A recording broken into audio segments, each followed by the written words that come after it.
All right, so how to power it on. Here's the battery port. It uses two AA batteries. And I'm gonna take this opportunity to show you what batteries I use sometimes to save money and time. These are Panasonic Eneloop Rechargeable Battery.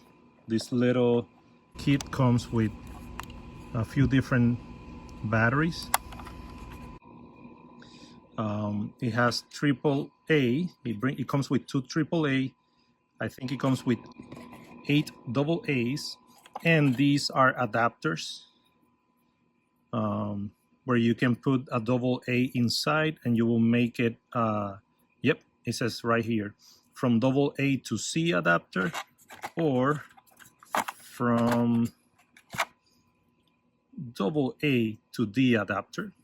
You just put it inside, and you have different type of battery.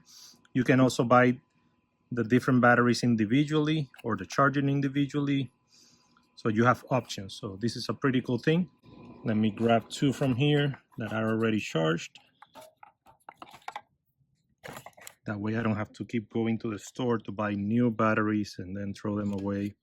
No, these ones last pretty long, and I'm using them for many different things around the house, like remote controls, things like that, the doorbell, you name it.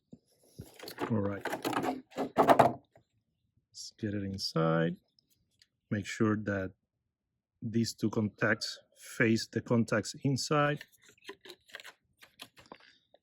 All right, let's see what we got.